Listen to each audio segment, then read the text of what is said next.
Okay, we're gonna do a little walkthrough video. Thought long and hard about it, but the thing is, I have a lot to share for people who want to do a cool conversion van. This is the 2003 Chevrolet Astro van. It's a great year. I think in 2002 and 2003 they built it on the Chevy S10 bodies.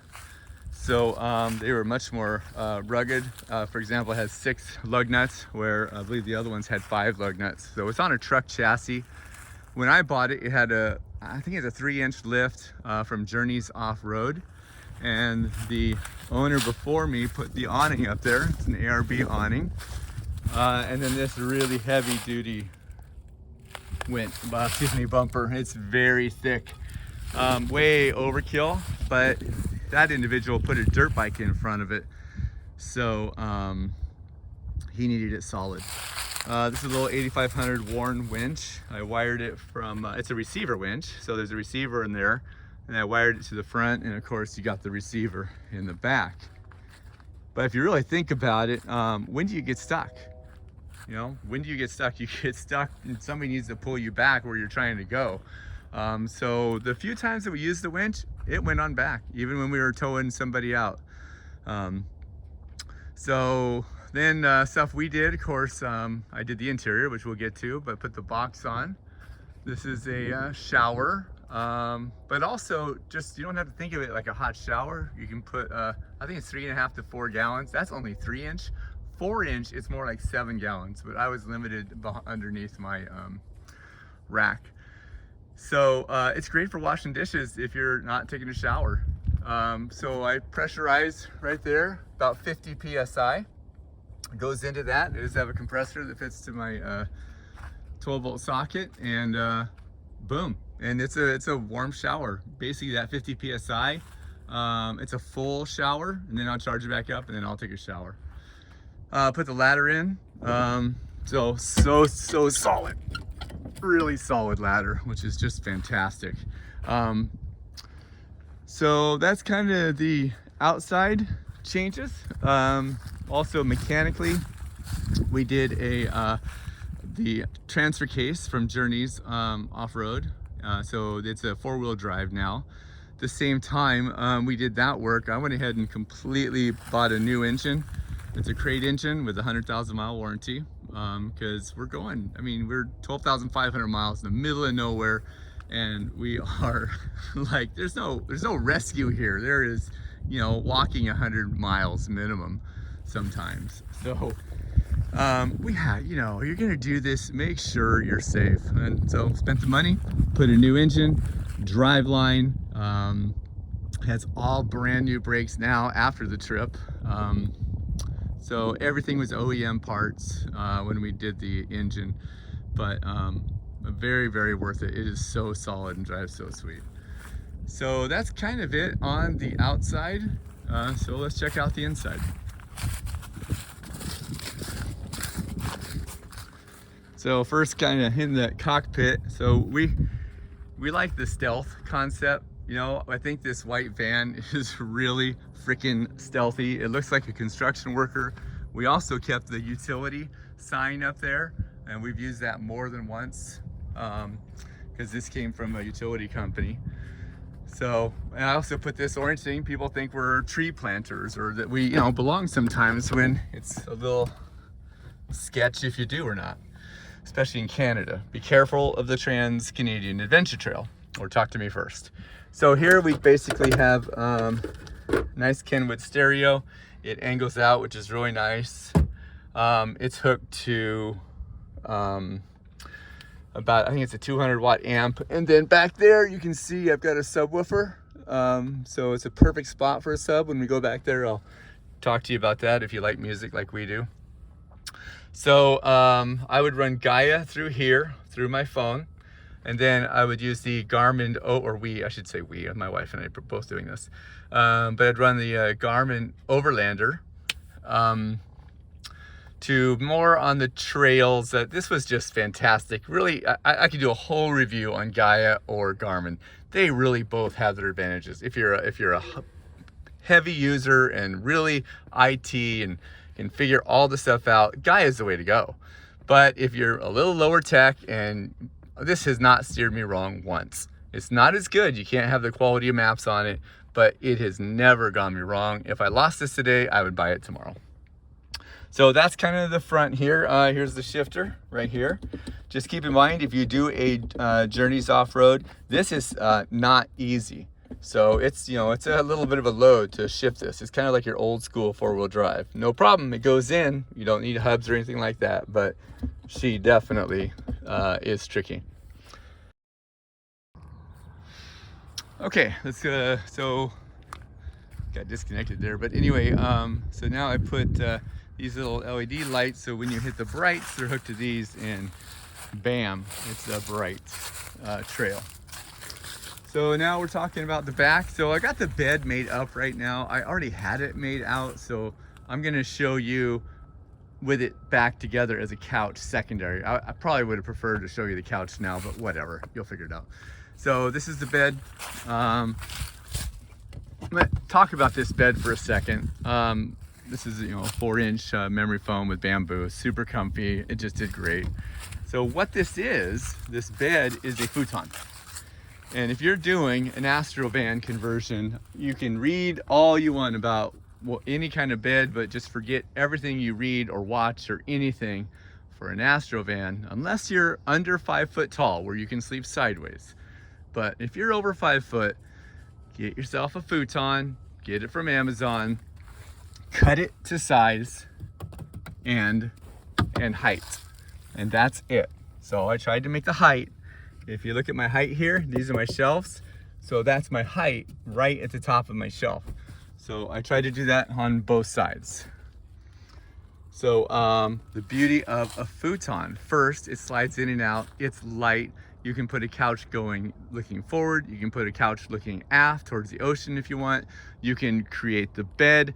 You can take the bed outside by the river over there and take a little nap. It's fantastic. I'm a pretty good sized guy. I can get that thing in and out by myself. Of course, not with the mattress. Take the mattress out first, then it's not that bad. 2 people is, you know, preferable. So that is the bed. Don't even bother looking at other options. So I just did everything here. My whole goal here was that I could sit on this bed, and I'm 6'2", so I wanted to be able to sit on this bed, cross-legged Indian style, and have headroom. So I wanted this absolutely as low as possible, which is dictated, if you want a queen-size bed to sleep with your wife and your dog, it's dictated by the wheel wells. So this is right at the wheel wells. That's actually over the top of the wheel well, just a little bit right there, which allows you to get a full size bed in here at the lowest possible. So I had headroom, which was great, and I have lots of headroom when I'm sitting in couch mode. This is couch mode. Sitting there now. There's Finney. He likes to sit up there. So this is one of my favorite places to hang out. So I would just kind of be like this. So here, it's a little, of course, it's not long, but when you're out in the middle of nowhere, this is super comfy. So that seat swivels around. I didn't talk about that, but the only thing you consider when you put a swivel on that seat is if you're 6'3" or 4, be careful. You might have to custom make something, because the ones they sell, you're not going to have much headroom. I'm 6'2" and I barely have it, so it was close. Nice Finn. So here, you can show you what this looks like. That is the couch mode. So what we would do is, because this seat was rotated, we'd put the cooler right here, and that would be like where we'd play cards sometimes. Here's where we'd put our ladder, which I just keep it in so that if somebody doesn't steal it, keep it in the garage. But it was fantastic. Literally, these are the best clamps in the world. Literally, you just grab this, boom, boom. The ladder holds there, grab the ladder, take it out, and you can run. Not that you ever have to, but if you did. And this is the back, I was saying, like the kitchen and the storage here. So when we're off going heavy duty, depends on what you want to, dig out of the Yakima box. So sometimes we'd keep all of our daytime items here, all of them. And that was more just emergency, foul weather, chainsaws, I could do a whole book on the stuff I brought, which, you know, the chainsaw was the absolute hit. So make sure you bring one of those. In fact, I used it last weekend in our new van. Otherwise, we wouldn't have got to a cool spot. So yeah, so we try to keep everything in here. And then when you get to wherever you're going, you literally slide the containers out and you slide them underneath. And you keep what you want with the kitchen up here. So you keep your kitchen items here because this is kind of your kitchen. Although we'd always, you know, put the table and chairs out. And then for the rain, this ARB awning is, for all purposes, it's waterproof. It never leaked. So it was even pouring down rain, we would actually create a fire just strategically so that it's not completely under the awning, but it doesn't damage the awning and we can sit out of the rain.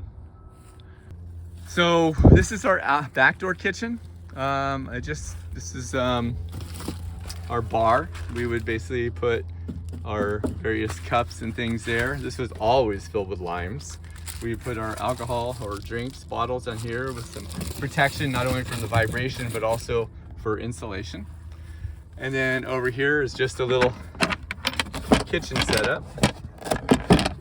Boom. So we put our knives and things and silverware in there, and then just cut on this. It was nice. It was got a lot more use than I really thought it would. It became a primary. And then what you do when it's raining, you put your tarp over the top of those doors right there, and you've got a totally dry place to cook. So it's quite nice. And then when you're in couch mode, you actually have a lot of room right there. So that's where your kitchen is. You have all your stuff right there for cooking. And we always keep it in couch mode when we're traveling. Bed mode is just for sleeping. So also back here, again, you have that subwoofer. It's amazing. And this are for all the windows. So each window, it just has Velcro, piece of cake. And then I have custom cut for each size on the Velcro. Super easy over, you know, whatever, 3 years. Sometimes these will come off a little bit, but what do? I have another roll. I put another one on. Easy, done. Underneath here, the subwoofer removes, and then here's another shelf. That's just my emergency gear in there. There's not much room because the wheel well is pretty darn long there. And it only goes halfway because of the door. But that is all my emergency gear, jacks, things like that. This was our kind of our pantry. So any of our food items, some little things would just end up getting stuffed up there, but in general. Oh, by the way, this was our dog food area. So, and then below here was just storage. So you put, you know, clothes in a bag and you kind of suck the air out. That maximizes. So you got your underwear bag, you got your t-shirt bag, what have you. So easy peasy.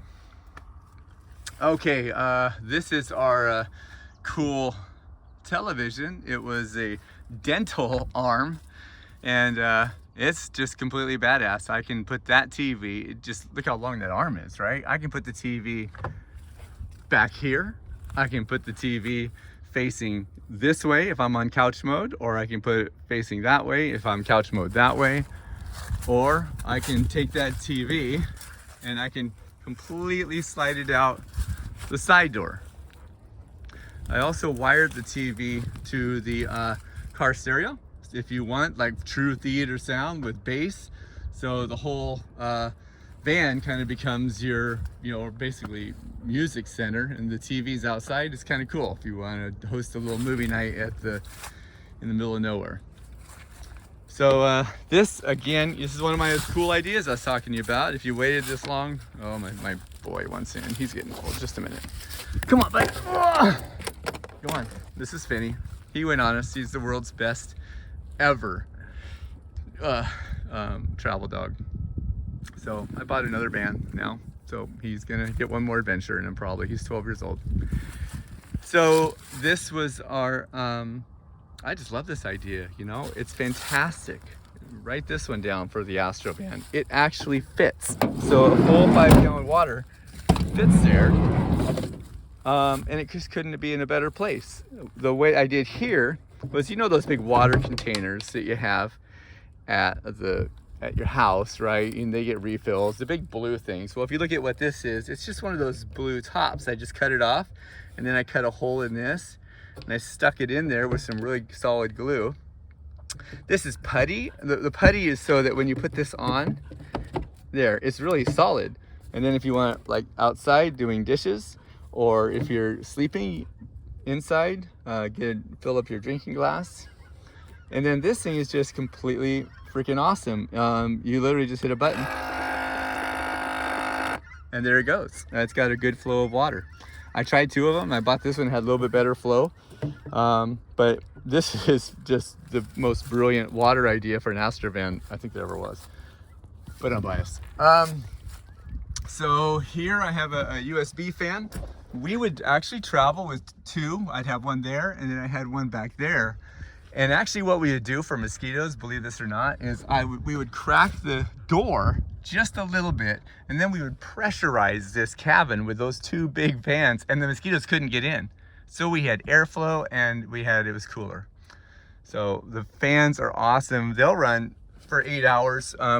I had them run through there, down there, and they would just come up and charge here. So those were my fans. But they run USB for, again, about 8 hours. You can run them all night. So we had one back there and point specifically at this old boy when it got warm. So he had his own fan, we had our own fan. Life was good. This is a little box. I wanted to create something that was not only a little tabletop to put stuff when you're sleeping, but also hosts all of the electronics.